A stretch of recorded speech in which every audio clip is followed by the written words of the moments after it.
रामायण की कहानी सुनाने जा रहा हूँ। इस कहानी का नाम है रामायण की रचना। तो चलिए शुरू करते हैं। निषाद प्रतिष्ठा त्वमगम शाश्वती समा यत क्रौच मिथुना देकम वदी काम मोहितम। आदि कवि वाल्मीकि के मुख से अनायास निकला हुआ यह पहला श्लोक से उन्हें रामायण महाकाव्य लिखने की प्रेरणा मिली। एक दिन दोपहर के समय महर्षि वाल्मीकि तमसा नदी के किनारे प्रकृति की सुंदरता का आनंद ले रहे थे। बसंत उतर रहा था, पेड़ों की छाया सुखद लगने लगी थी, वन पर्वत सब हरे भरे थे।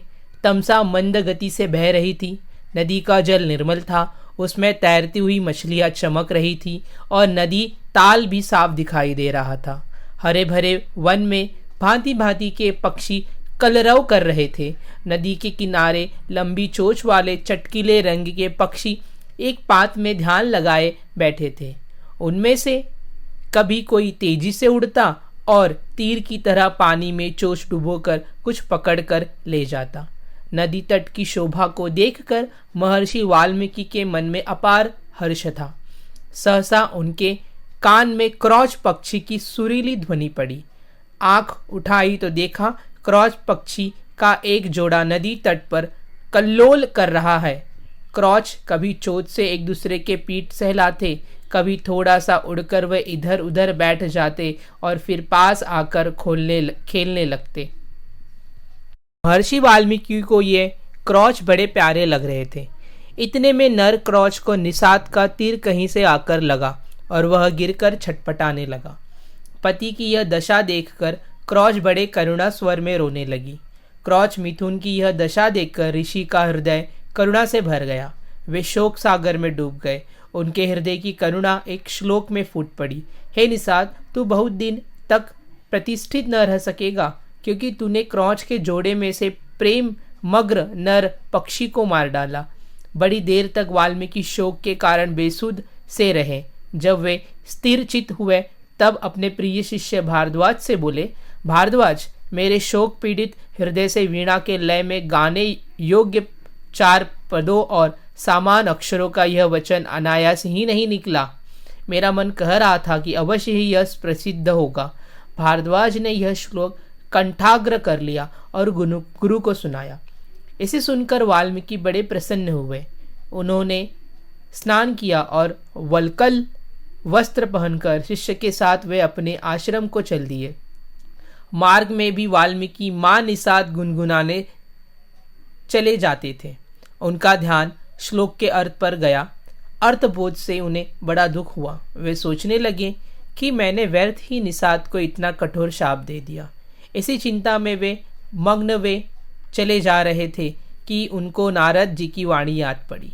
एक बार नारद जी से उन्होंने पूछा था, हे देवर्षि, मुझे किसी ऐसे पुरुष का नाम बताइए जो गुणवान, बलवान और धर्मात्मा हो, जो सत्य पर दृढ़ रहता हो, अपने वचन का पक्का हो, सबका हित करने वाला हो, विद्वान हो और जिससे बढ़कर सुंदर कोई दूसरा न हो। नारद जी ने कहा था कि ऐसे एक ही पुरुष को मैं जानता हूँ। वह इक्ष्वाकु वंश के राजा दशरथ के पुत्र राम है। वे सब तरह से गुणवान और रूपवान हैं और जब क्रोध करते हैं तब डर के मारे देवता और दानव भी कांप उठते हैं।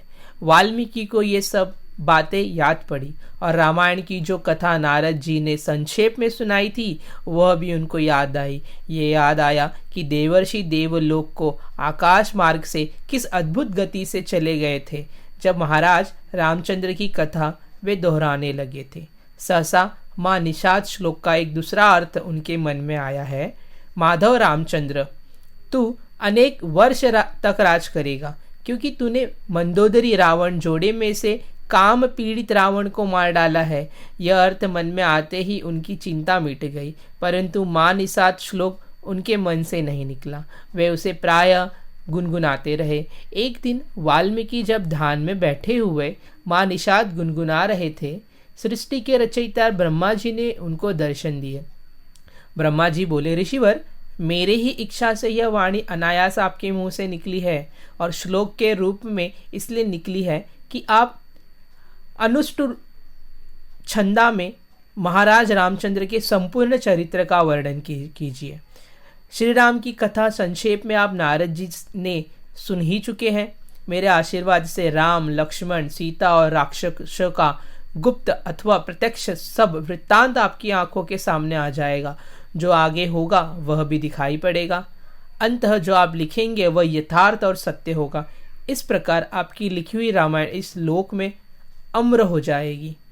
इतना कहकर ब्रह्मा जी अंतर्धान हो गए। वाल्मीकि श्लोकों में श्री राम के चरित्र का वर्णन करने लगे। सब श्लोक मधुर और सुंदर थे। उनका अर्थ समझने में भी कोई कठिनाई नहीं होती थी। उनके सामने राम, लक्ष्मण, सीता, दशरथ और दशरथ की रानियों का हंसना, बोलना, चलना फिरना प्रत्यक्ष हो गया और वे बिना रुके रामायण की कथा लिखते रहे। 24,000 श्लोकों में उन्होंने पूरी रामायण लिखी। ऐसे ही और कहानी सुनने के लिए चैनल को सब्सक्राइब करें।